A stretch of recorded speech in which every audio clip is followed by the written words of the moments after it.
যে কোনো নতুন রাজনৈতিক দলকে নিবন্ধন পাওয়ার ক্ষেত্রে জাতীয় সংসদ নির্বাচনের আইন গণপ্রতিনিধিত্ব আদেশ আরপিওতে ডজনখানেক শর্ত আরোপ করা আছে। যদিও এর মধ্যে বেশ কয়েকটি শর্তের কার্যকারিতা এখন আর মোটেও নেই।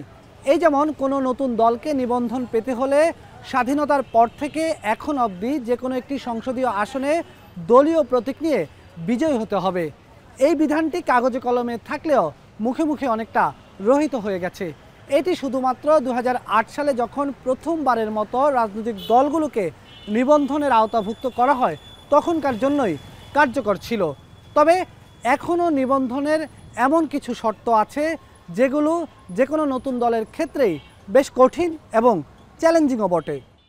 গণপ্রতিনিধিত্ব আদেশে রাজনৈতিক দলের নিবন্ধনের জন্য যেসব শর্ত দেওয়া আছে তা হলো ন্যূনতম 21টি জেলা ও 100টি উপজেলায় কমিটি ও কার্যালয় থাকতে হবে।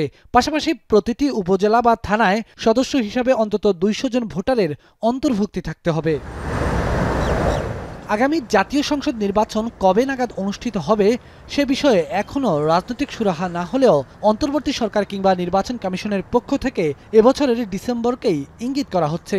ডিসেম্বরে নির্বাচন হলে অক্টোবরে তফসিল ঘোষণা। প্রতিটি জাতীয় নির্বাচনের আগেই নতুন রাজনৈতিক দলকে নিবন্ধন দেয়া নির্বাচন কমিশনের রুটিন কার্যক্রম। অক্টোবরে যদি সংসদ নির্বাচনের তফসিল হয় তাহলে সেপ্টেম্বরের মধ্যেই নিবন্ধন কার্যক্রম শেষ করতে হবে। গত 28 ফেব্রুয়ারি রাজধানীর মানিক মিয়া এভিনিউতে নয়া রাজনৈতিক বন্দোবস্ত নিয়ে আত্মপ্রকাশ করে নতুন রাজনৈতিক দল জাতীয় নাগরিক পার্টি এনসিপি। দলটির সামনে এখন নানা বাস্তবতা। তবে এনসিপির জন্য অন্যতম প্রধান চ্যালেঞ্জ দলের সদস্য সংগ্রহ, জেলা উপজেলায় কমিটি এবং কার্যালয় স্থাপন করা। এসব কার্যক্রমকে এগিয়ে নিয়ে দলের নিবন্ধন পাওয়ার ক্ষেত্রে কয়েকদিনের মধ্যেই দলীয় ফোরামের ব্যস্ততা শুরু হবে বলে জানান এনসিপির মুখ্য সংগঠক।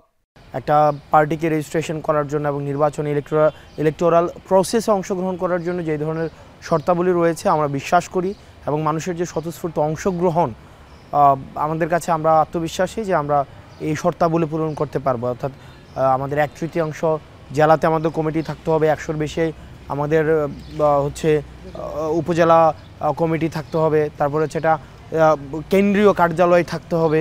তো আমাদের কাছে মনে হয় এই বিষয়গুলো আমরা যথাযথ সময়ের মধ্যেই আমরা এই বিষয়গুলোকে সম্পন্ন করতে পারবো। পুরো প্রক্রিয়া অবশ্যই চ্যালেঞ্জিং। রাজনীতি তো বিষয়টা হচ্ছে যে এটা খুব প্রতিনিয়ত চ্যালেঞ্জের মধ্যে দিয়ে যেতে হয়। 6 ঘন্টা যদি আপনার মনে হয় যে দেশের পরিস্থিতি বা সার্বিক রাজনৈতিক পরিস্থিতি আপনার নিয়ন্ত্রণে রয়েছে, পরক্ষণেই মনে হবে সব কিছু আপনার নিয়ন্ত্রণের বাইরে। তবে জুলাই বিপ্লব পরবর্তী বাস্তবতায় রাজনৈতিক দল নিবন্ধনের শর্ত আরও শিথিল করার পক্ষে মত রয়েছে নির্বাচন ব্যবস্থা সংস্কার কমিশনের। নির্বাচন ব্যবস্থা সংস্কার কমিশনের পক্ষ থেকে নিবন্ধনের যে বর্তমানে শর্তগুলো আছে এগুলোকে একটু শিথিল করার চেষ্টা করেছি। যেমন ধরুন, এখন আমরা মাত্র 10%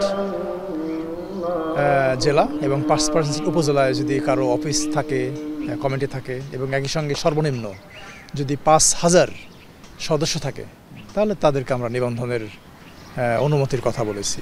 এবং যদি এই মাসের মধ্যে অধ্যাদেশ আকারে আরপিও সংশোধন করা হয় সেক্ষেত্রে এটা এই যে নিবন্ধনের কাজটা এটা করতে বড়জোর 3 মাস লাগবে।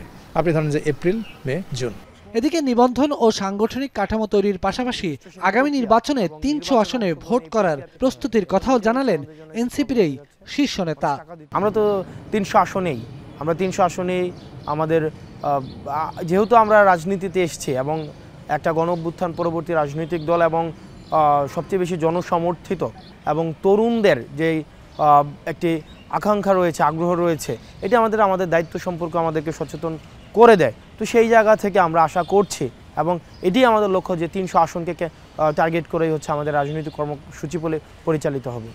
জাতীয় নাগরিক পার্টি কোনো জোটে যাবে নাকি তাদের নেতৃত্বেই নতুন জোট হবে সেটি দলীয় ফোরামে আলোচনা করে চূড়ান্ত করা হবে বলেও জানান তিনি। নেতা নির্বাচন এটি যেন স্বচ্ছতার ভিত্তিতে হয়। বেলায়েত হোসাইন, এখন, ঢাকা। আমরা financially fair, still fair. Shiny চুলে এখন হবে সব হেয়ার স্টাইল। সিল্কোর দ্বিগুণ শাইনি চুল প্রতিদিন।